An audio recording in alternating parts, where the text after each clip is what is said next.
Hello, everyone, and welcome to the third episode of Hidden Layers Diversity in Design. Today, I have a wonderful guest. Her name is Jannah. Please, Jannah, introduce yourself and tell us what you do. Hi, I'm Jannah. I'm 25 years old and I'm a brand designer and content creator. So I basically work with clients all over the world who are starting their business or need a rebrand, and we work on their strategy. We do the whole visual identity and then work on any brand collateral. And then I also do content mainly over on Instagram, where I document a lot of what I'm doing. I help next generation creators with resources and tips. And then I hmm also like to branch off in different things like web design, illustration, anything I can really get my hands on. hmm I met Jannah like in so many events, like creative events here in London. We also met in Manchester. She's a very great artist. If I can ask you, like, how do you start your creative career? Have you always been somebody that have been interested in designing? Do you start by drawing? Was you a graphic designer? How was your evolution actually as a designer? Yeah, so I do like to say I've always been a creative person. I should have known this is something I was going to go into, but I had that weird period after school and sixth form where I thought maybe I'd be a lawyer or something like that. And then in COVID, I just started like illustrating a little bit more and tapping into like that childhood obsession with just drawing and everything like that. And then literally a hmm month before uni was going to start, I went to University of Reading to do typography and graphic communication. And then hmm second year of uni, I created my Instagram account just as a portfolio, got a client from it. And then by the time I graduated, like I had like enough of a base, enough of a foundation to turn it into a full-time business. So I just took the leap out of hmm uni, decided I wasn't going to go work for anyone. I was just going to give it a go, give it at least a year. And then in that hmm year, I was able to scale the business. And that's kind of how I fell into it. And then I niched down to brand design because I was doing a bunch of passion projects. And they were all hmm in that field. So then I found that I was pretty good at it and clients wanted to work with me just off of like all these fake projects. So I've kind of fell into it naturally, but like I said, I should have known I would have ended up doing something creative. hmm No, that's amazing. Actually, having the opportunities to start so early on as well, it actually proves you that whatever you have thought about within that time was actually real. Because I think for me, Hmm. it was slightly different. Like, I experienced that success of my illustration business very late in life. I will say, like, in uni times, I always dreamed to work with people, but, I think, do you think that taking a risk is really what sets you apart to others? Taking the risk of taking that Um, gap year and just say like, go for it? yeah, I think in a way, because I know personally, say if I had gone through uni, never started the account, and then had to get a job, there was way more chance I would have Mhm, just done that because I would have felt a lot of nerves and just freelancing is very risky, especially going from something full mhm, time to, essentially being like, I'm going to gamble whether I'm going to be able to make anything of this. So I just thought, do it in a year where it's not too detrimental. I have my degree to fall back mhm, on. It would only be a year. So I feel like, in a mhm. way, not everyone gets to do that. Not everyone has the opportunity Yeah. or privilege to just jump right into that, which I understand. And a lot of people ask me, like, how did you have the courage? And I say it's a little bit different because I had that time to play Mhm. with. But I would say Yeah. anyone in that position to just go for it, even if it's part time on the side of what you're doing, because you never know what can come from it. And the earlier you start, obviously, the longer you get Mhm. to enjoy what you actually love doing. Yeah, but I always admire like young creative because the fact of trying something that you believe in is actually it's not always easy for everyone because you did it. It was easy for you, but I think like to have that mentality and try things and be confident about something you build is not always easy because I think especially when people are young, they have a lot of insecurity when it comes to Hmm. is that the right step to take? But you did it, and I think that's why it paid off in your case. Like when I say risk, I think I call it more risk because I took it in a stage of my life that I was a little bit older as well. So, and I Hmm. was an art director, and I literally dropped out the first week of COVID. And I said, if I don't do it now, it will never happen. You're never And going I to do think it. that's the Yeah. reason. Exactly. And when time fast, there's always that timeline that kind of it lets you feel that adrenaline rush. Like if I don't do it now, I will get old and not happy with what I have around me.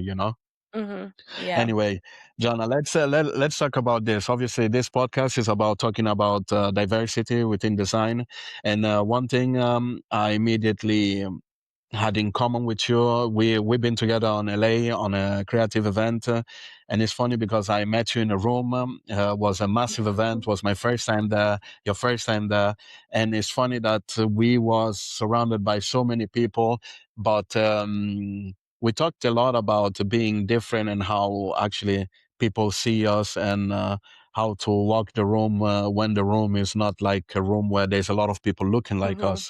So I would like to know, please, for the people that don't know you, could you please tell me about that experience and please, even your roots, because I'm Italian Nigerian. I know you're mixed as well.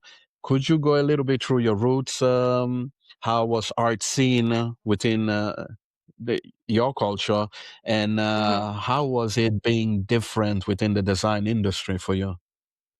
Yeah, so I come from mixed heritage. I'm half Caribbean from Barbados and half Mhm. Pakistani, which isn't the most common mix, and that was very, Yeah. apparent to me when I was younger. I knew of maybe one family, and that was an anomaly because my dad was friends with their dad for like 25 years. Yeah. So I already Mhm. knew growing up that it wasn't the most common mix, and they're very strong cultures. And unfortunately, on my South Asian side, I wasn't accepted by my family like ever.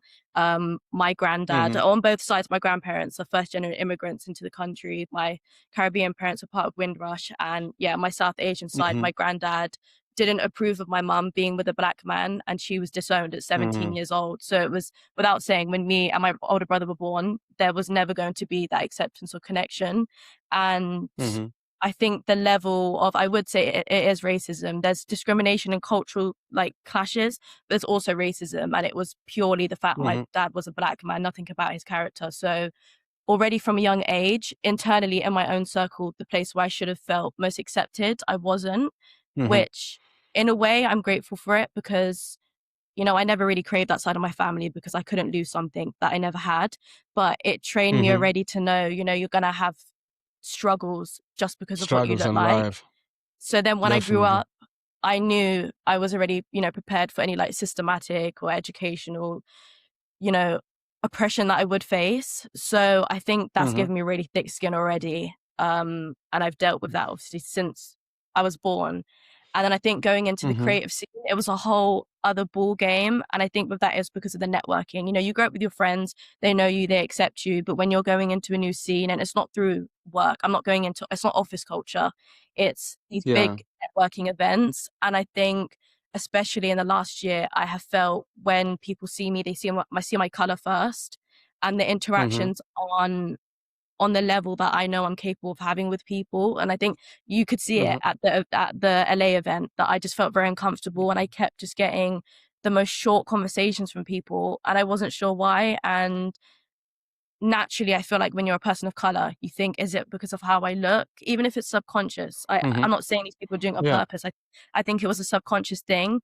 So I think it's been a massive learning curve this last year dealing with that and going Yeah. about it and not letting it get to me. Mhm.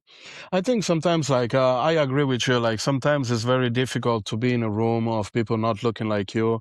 And sometimes, as I said, sometimes I've been in room where people just didn't talk to me the whole time. But then when they find out what Yeah. I do, what kind of person I am, and they actually allow me to introduce myself, I will say, then people try to change the mentality, because they actually say, wow, there's a person behind that face. Look how many things he Yeah. do. Look how many inspiring things the guy can do. And don't get me wrong. You know that saying that say, when you don't know something, you're scared of it? Hmm. I believe in that a lot because I feel like sometimes there is a generational trauma that have been caused, like I don't know how to say it. When somebody didn't grow up within like different cultures, like as a mixed race, I can say I can see both side of the coin, and I Yeah. experience a similar thing to you, like your father looking a certain way, your mom looking a certain way, then the family show up in different times of your life, and I don't know how to say it. It's it's a very funny one, this one, because you are always in the middle. Sometimes Yes. in some places you're too light, sometimes in some places you're too dark, and Exactly. sometimes, Yeah. even if you're with your community, they let you feel a little bit different just because you look like you had like being a mixer, make it Hmm. easier for you to navigate the world. But in reality, I feel like sometimes it's very hard to be mixed because on one side you experience sometimes racism, on one side you sometimes feel like you're a bit more privileged than us. You can understand our problem, Yeah. but you can because you're mixed, you're a bit more privileged than us. So I'll be honest, there's nothing we can do, but what we can do is educate the people next to us. And I think that's something that I told you even in LA, like walk the room like a queen. And the reason why I said it is because you carry that trauma all the time, but you have to be better than others to actually, you know, you have to be solid. Yeah. Whenever you walk in any room, don't fear nobody because you actually have more to give to people than what you actually expect. How do you say it? Hmm. You have more to give to the people than some normal people that didn't experience that can give to you, so own it. Yeah. That's how I'm surviving in the world, is owning it and try to educate people. Look, this is what I experience, this is what is out there in the world. You have to be aware that it happens. So I would say, like, when it comes to do you think that what happened to you in the past actually is something that you carry around whenever you go to an event like this as well, subconsciously? Yeah, I think it's definitely a subconscious thing that I didn't realize I was doing. I've obviously been It's not been long since I've been out of the, secondary school and that bubble of people that Hmm. I've grown very close to. And in the last year, it's the first time where I've really had to push myself and meet these new people. And that's when it became apparent to me, when I'm feeling this sense of like a barrier when I'm interacting with these people, it does bring out that rejection in me that I had from my own family. And I think I didn't realize that, like I said, Hmm. like I was carrying it with me, but I think naturally, when you've gone through some trauma like that, you're going to link the two together. And it feels like, where do Hmm. I belong in the world? And like you said, when you're mixed, it's hard because, you're 50-50. And sometimes, like, I feel like I'm Yeah. not black enough. I'm not Pakistani enough. And I don't really Hmm. know where I fit in the world. And I feel like I have to make my own place. But then there's also this Hmm. like barrier where I feel like I'm constantly having to prove my value, where I think if I maybe wasn't a woman of color, my value would be good enough that Hmm. I'm a brand designer and these are my skills. I don't feel like that I can just do that. It's, oh, I'm a brand designer, but so this is me brand designing. I need something here to say why you should pick me, why you Hmm. should value my talent. Like, I have to sell myself a lot more because you're not seeing the talent for itself. You're not able to even look at that part because you're looking at me. So I feel like it's a Hmm. constant battle to prove myself. But then at the same time, I'm like, I Hmm. don't need to prove myself to people who need me to. Do you know what I mean? If you value me on my Yeah. own with my talent, with me as a person, that's cool. I rather associate myself with people like that, or clients like Hmm. that. But I still feel like that's a learning curve. It's something that will always play on my Yeah. mind. But yeah. Yeah, you know why? For me, like I've always said that. Remember this: trauma is like a bag. Doesn't matter where you go. Um, you can leave the bag wherever you want, but that bag is kind of living in you. It's not a bag that you hold in hand. So Hmm. I totally agree with you on that. But I also think, like, the fact that sometimes I struggle exactly the same struggles you had. I had it on my own skin. But lately, the way I see it is more like I'm very unique. I'm proud of this, because sometimes a lot of people want to put us in this bracket, or where do we belong, or like that kind of identity. Because I grew up with a lot of African around me. I've been in Africa Hmm. um, till I was in my 11, 12. So I've Hmm. lived there. I've been in the country. Okay, Oibo Pepe, wherever you go, they make the song and everything. But in reality, I feel special enough and blessed enough that I've been seeing both of the worlds, because I feel like there's a richness as well coming with that. Because, okay, leave your family that didn't accept your father or like your mother or whatever, leave them alone, yeah? But look Hmm. at the values that your father and your mom put inside you. You could Yeah. have only one glass. You had two glass together. So that makes you it's almost like a superhero, like a superhuman being. And that's how Hmm. I like to carry myself wherever I go, because at the end, culture is richness, and doesn't matter who like it or doesn't like it, because I guarantee you, if you're like me, most likely your family never let you feel like you didn't have the family, like even if the background wasn't great, they never allow you to, you're still a positive thinker, so they did something well. You understand what I mean?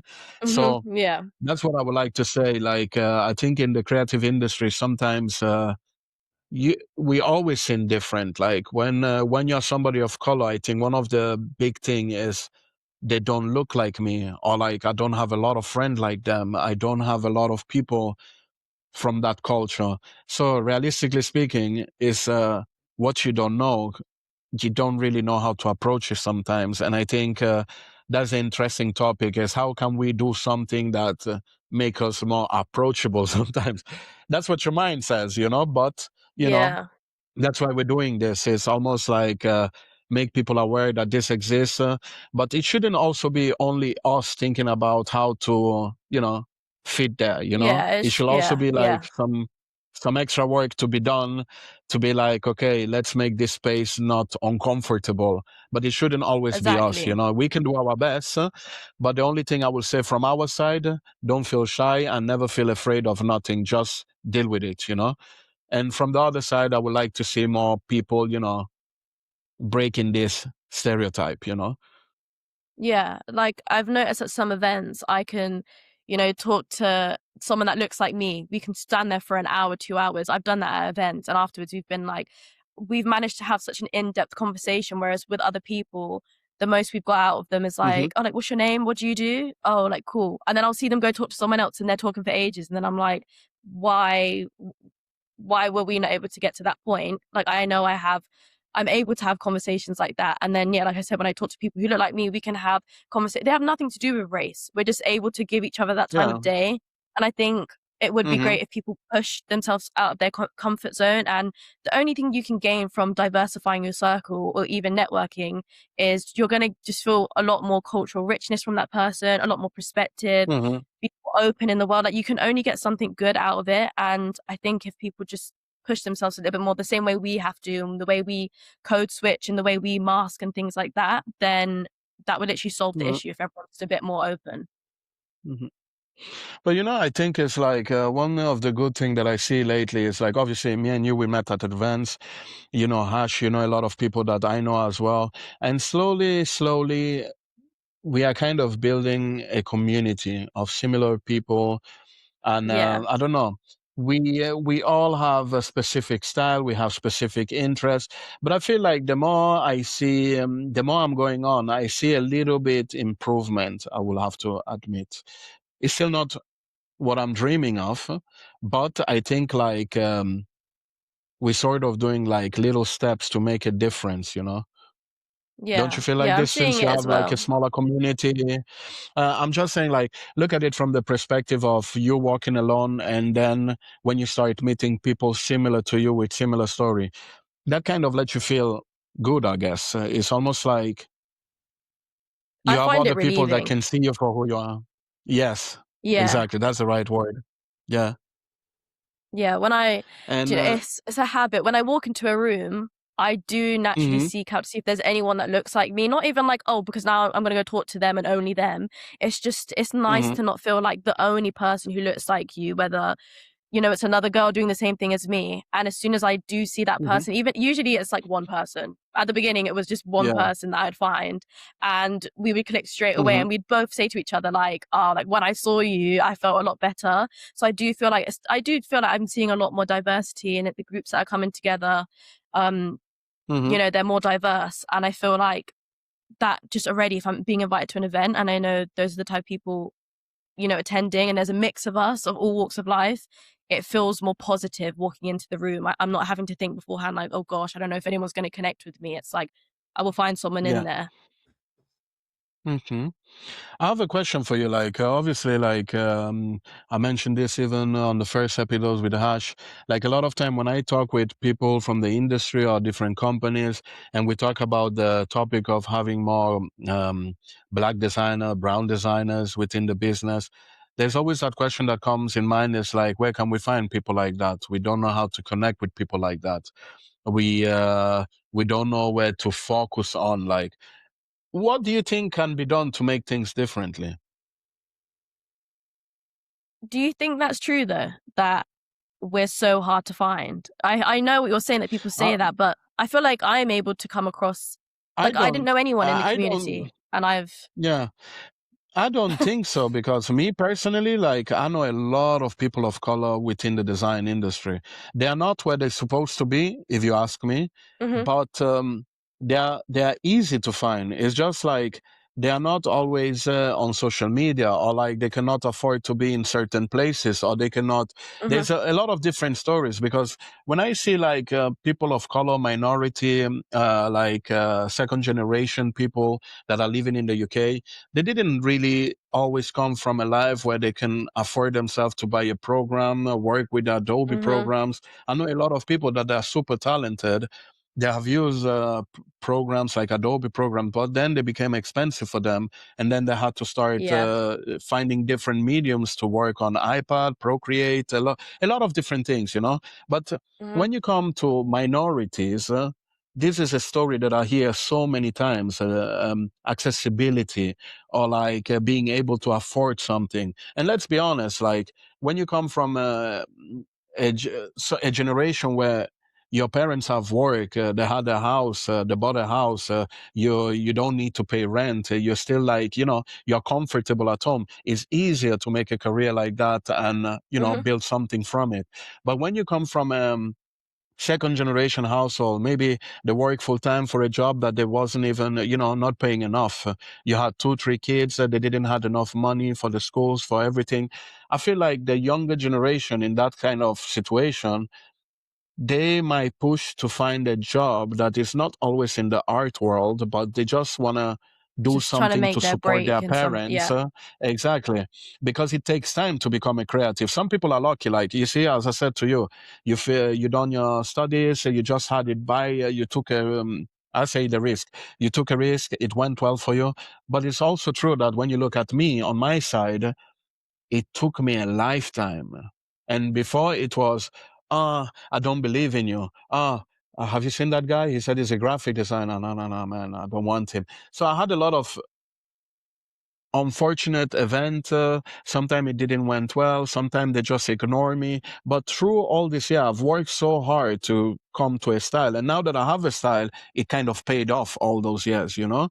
mhm, But so many people like me don't have a guarantee that even if they're super talented, that they will be shown on a platform. So going back to your question, sorry, I didn't want it to make it long. Going back to your mhm, question, I don't think it's difficult to find black, brown creative because there are thousands of them in London, in Italy, wherever you go, you have thousands of them. I just think like for somebody that is not from the community, that is coming from outside and walking into the community, that is difficult because they don't mhm, know enough people from that community. And if you look at many of the events I go and stuff like that, it's always a person like me that bring a friend, and then you will bring a friend, and that's how it kind of start building up. But if you look at a lot of businesses, they don't really know where to find people just because they don't have access to those places.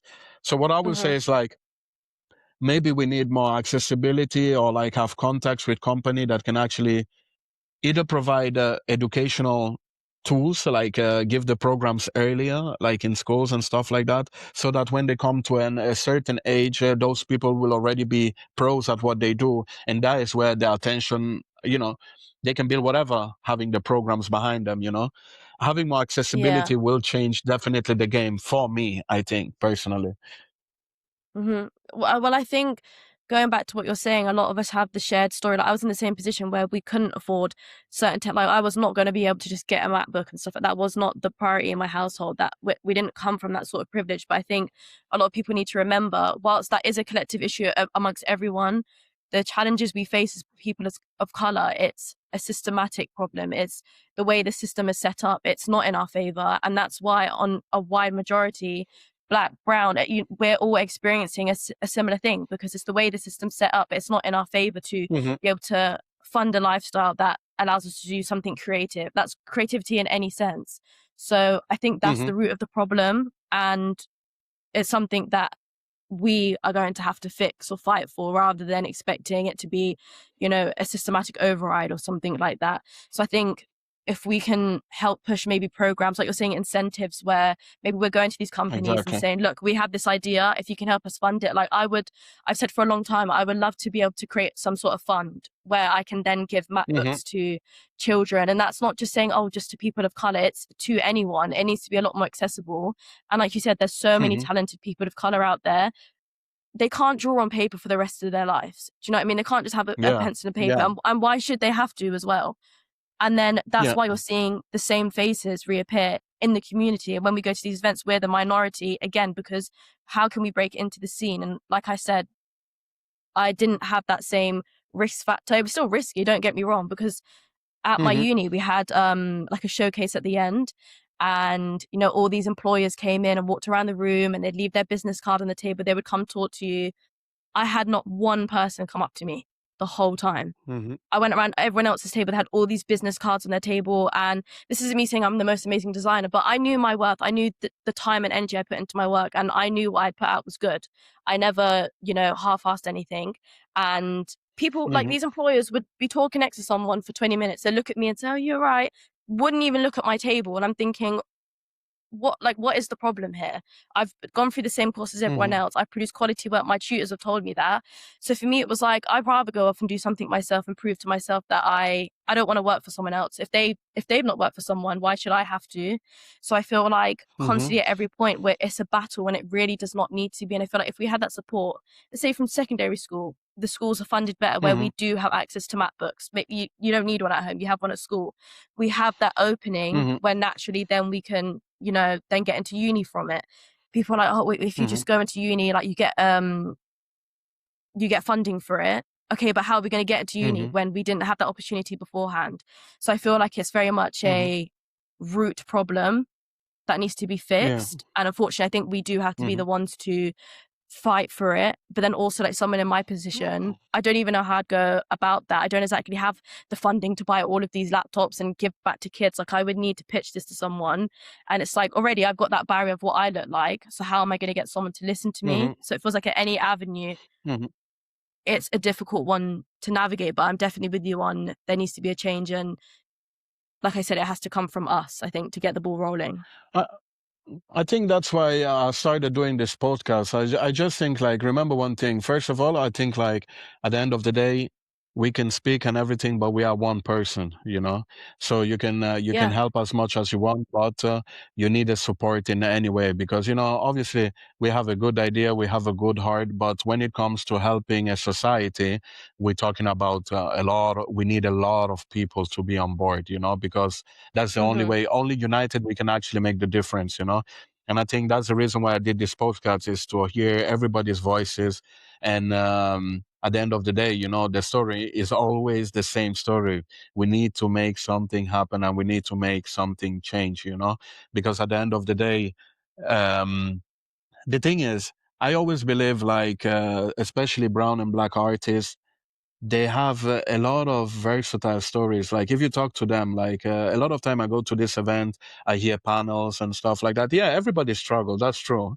But then when you Mm-hmm. go in these different communities and you hear certain stories, you always hear some crazy story, but they are very successful stories. But if you saw how they started and what they had to deal with and what they had to go through, it's always like, a lot of them have always struggled to see themselves as great artists because the odds against them make them almost believe they are not good enough to be where they're Yeah. supposed to be. But then Even if when I they talk get to to that anyone, point. exactly. And so funny enough that every time that I speak with someone, they're always hardworking. They always have to do three times more than the others. Mm-hmm. They have to, and not even to go too far, is always one step ahead or like just try to be in that place, you know? So it's always Mm-hmm. about working hard, being dedicated, and always do the extra mile just to be seen or you know. So it's just funny. What I wish from this podcast is like, obviously I'm interviewing a lot of people, talking about a lot of things about being unique in your own. And actually, going back to what you said, when you said that the people from the industry came to your school and they didn't talk to you, I always believe there's a lot of people that in the room, they're very good in talking and they get the attention about on a lot of people, but a lot of people are just talk, you know? And then there Mm-hmm. are those people that they really work hard, but they don't really talk as much because they want their work to talk by itself. And that is something that me in the past, I did a lot because I wasn't good with words, believe it or not. Now I'm very Mm-hmm. sociable. I talk with everyone. But back in the days, I wanted that I've never gone through agency because I work so much on my illustration so that my illustration, whenever you see it, then you get attracted by the illustration and then you contact me. So I focus more on the Yeah. craft than actually my networking. And I think that is also something that has to change because I feel like one thing that is very important is understanding your worth. And I always say this, understanding your value is very important to be in the world where we're living in, you know, because Mm-hmm. sometimes we struggle so much, but we never learn how to stop and love ourselves, you know.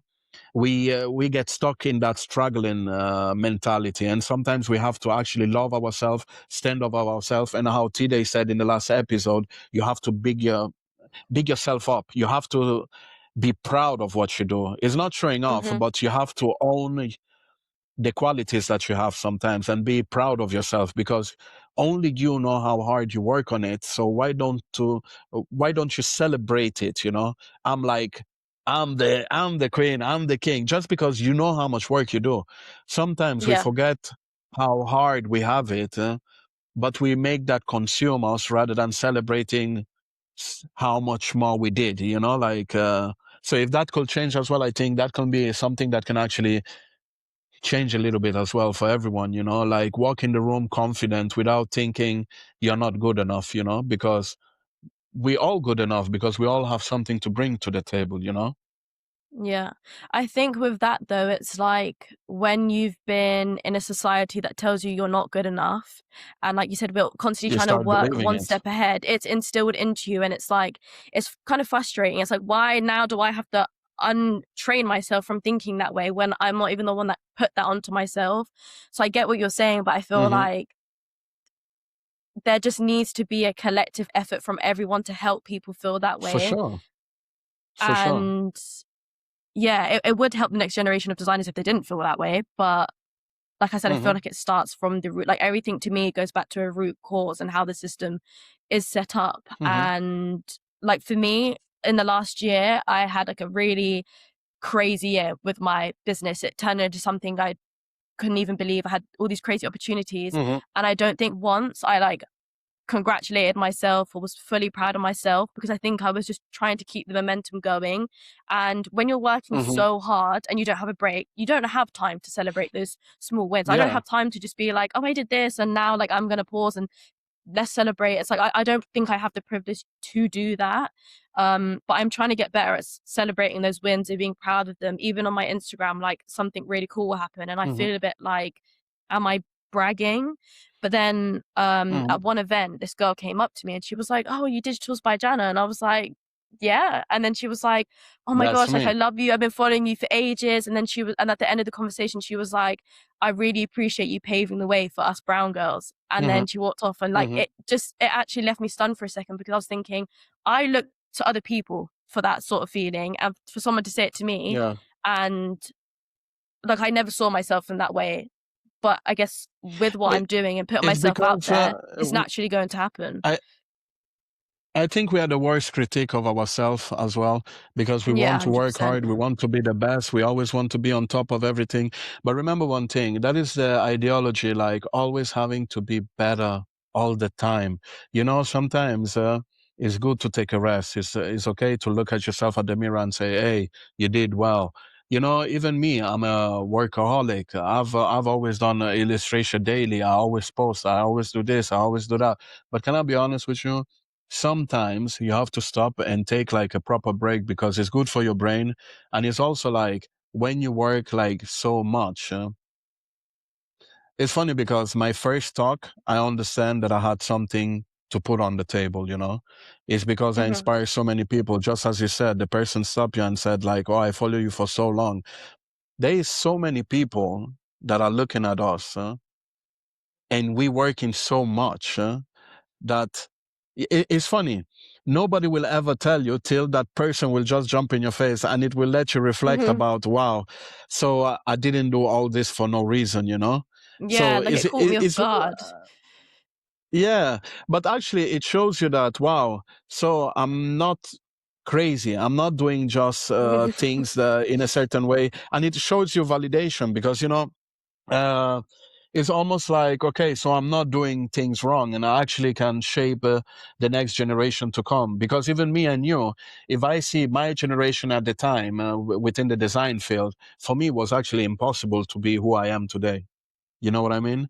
And now when I see the Hmm. younger generation, I see it easier for them compared to how it was when I was your age back then, like we really had that, I don't know, if it's hard now, imagine back then where we had less, you know? So Yeah, it's, 100%. I don't know Yeah. how to say it. So I see the changes, I see the potential, but it's still not enough based on all these years that have already passed. There's still not enough equality, I Hmm. think, and I definitely think, yeah, the rooms need to be filled more with more diversity because only by educating people you can really make a change. I don't even think it's number, but it's making people educated and letting them be aware. Really, this is exactly what is happening, and then when people understand that, they will actually change by themselves. Because they will Hmm. realize how much inequality is in the world, But Hmm. anyway, Yeah. Jannah, we reach the end.